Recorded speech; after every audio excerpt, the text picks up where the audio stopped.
Hello, my name is Emmy. Welcome back to my channel where I talk about all things manifesting, trauma, and spooky stuff, whatever I feel like talking about on the day.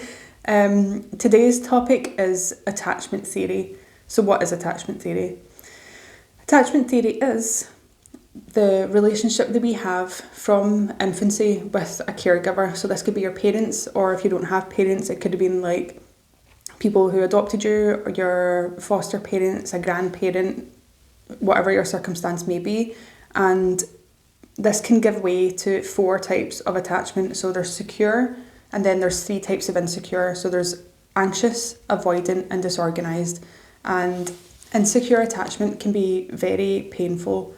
So it really sets the tone for relationships across the board in our lives, with either friends, romantic relationships, business relationships, and how you really react to people. I didn't know about this for a long time until I started doing my teaching postgrad, and then when I was like digging deeper into therapy, and I did a couple of tests, found out that I was previously disorganized. So I had disorganized attachment, which was a mix of avoidant and anxious, and I would swing between the two depending on who I was with romantically or how other people were around me in terms of like platonic or like work relationships. So it was very difficult growing up with that and just constantly having like difficult relationships. It was very painful, and I'm grateful to be at this point where I can identify behaviours, and like I could have been like toxic as fuck sometimes. I can't even speak today. I could have been toxic as fuck sometimes, and I know that some of my behaviours were not acceptable at the time, and I was like a bad friend to some people or a bad partner as well. I was reacting from a very wounded place, and I didn't know any better because I hadn't had that modelled for me by my parents. So I would see other people's relationships and other people's families and be like, what the fuck is going on over there? Like I don't understand. But I never thought that what was going on in my family like wasn't normal. I thought everybody was like that. So you can imagine the shock I got in my 20s when I realised like, no, that's not how things are supposed to be. So it can be tough coming to that realisation and identifying how that then affects your relationships across the board and your self-concept. So with manifesting relationships, I found, and this is just my personal experience, as is every other coach on YouTube who talks about the law of assumption, we can only talk about our personal experience, which you either will align with or you won't. But I found that being disorganised and trying to manifest a specific person did not go hand in hand. I had a lot of resistance and a lot of difficulty there because deep down I didn't feel inherently worthy. I didn't feel deserving of love. I had an assumption that people were shit and they would hurt me and I couldn't open up to them. And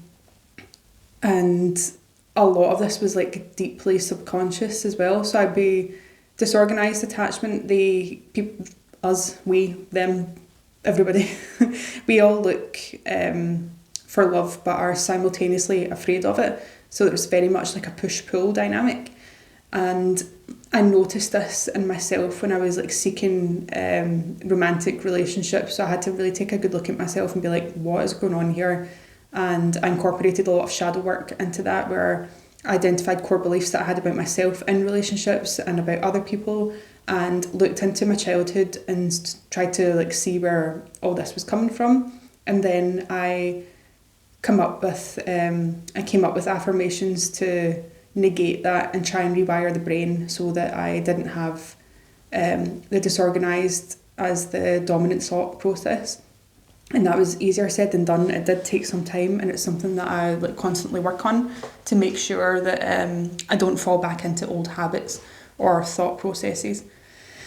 And it can be tough for trauma survivors, especially childhood trauma survivors, because we've been going through shit for a very, very long time.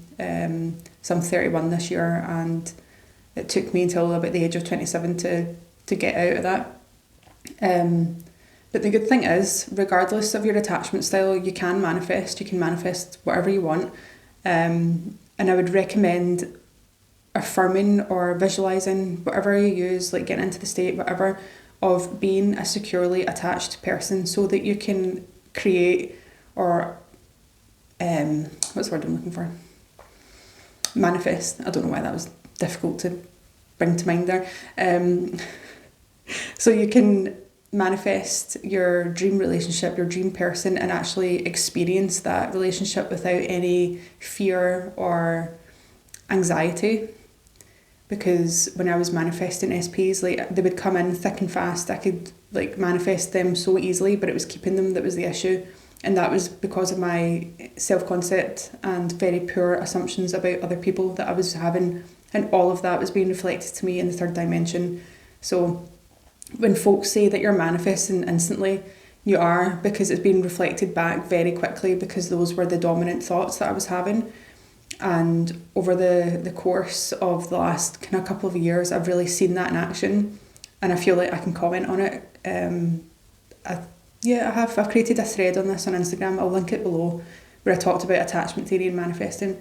The main way that I overcame this, and I'm overcoming it, I affirmed that I'm securely attached, that I'm worthy, loved, deserving, prioritised, that I'm loved by my SP, and like people love me, people want to work with me, my friends care about me, I get invited places. And then I looked at examples. So I wrote down examples of how this is all true, because I was trying to train the reticular activating system, which is the filter of your brain that looks for what information you're feeding it. So for example, if you want to see a purple car, you'll say that to yourself and be like, oh right, okay, a purple car. And then the brain will identify purple cars. The same with like lime green. They're not like hugely popular cars, so you will see them start to pop up in your reality, and the brain notices them.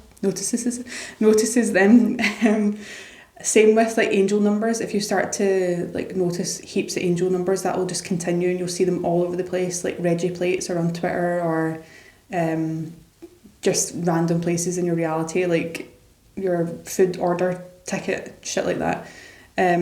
So you're training the brain to identify those positive experiences. So for me, I used to think that my friends didn't like me and they didn't want to invite me places. And then I looked at the past, and I was like, I've been invited to like my friends' weddings, like the full day. I've been invited. I've got the photos on the wall there, where I've been invited to friends' weddings and birthday parties, and like I have group chats where people message me and like they want to be my friend and continue to have like a great relationship. And I put pictures up in our journal about these things to remind me, because when I'm feeling really shit, sometimes it can be hard to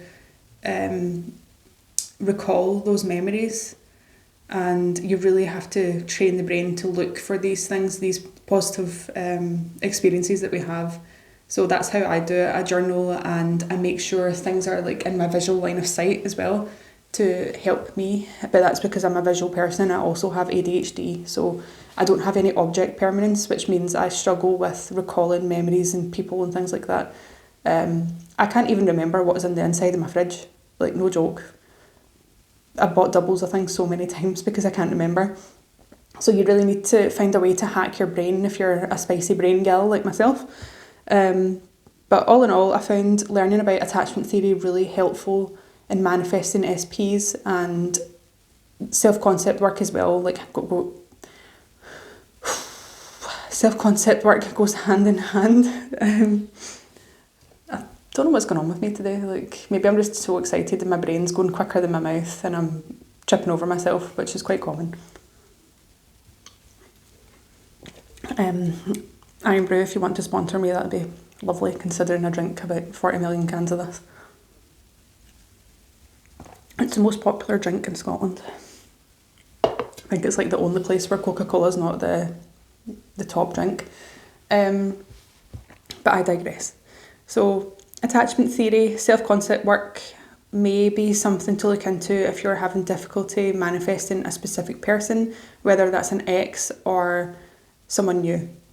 And you want to be able to manifest not only a person, but also a healthy relationship that has longevity, if that's what you want. Some people may not want a long-term relationship, but I think quite a lot of us do. Whether that ends in marriage or children or whatever is totally up to yourself. But I feel like it's good to look into these things, and even if you don't really want to do the deep work that comes with attachment theory, as I said, you can use affirmations like I am securely attached, it's safe for me to love and be loved in relationships, and really start to rewire your brain in regards to the assumptions that you have about yourself in relationships and about the SP that you're having, especially if there's been some bad blood between the two of you, or there's like resentment that's kind of left over there. But I think that's all I want to say for today, having tripped over my words 40 million times, honest to God. You know what I'm trying to say. I'll put it in the subtitles. I'm not going to refilm this because I have a really strong perfectionist streak that I'm trying to get rid of, because if I had to like make everything perfect, I would never post and I'd never put anything out because I'd be mortified. So although I'm embarrassed that I'm tripping over my words, I would rather just put this out there, and the people that need to hear it will hear it, and some people might think I'm endearing. So, but I'll leave it there for today. Thank you so much for listening, and if you found this video helpful, share it with your pals, like, subscribe, all of that good stuff, and I will see you on the next one. Thank you so much. Bye.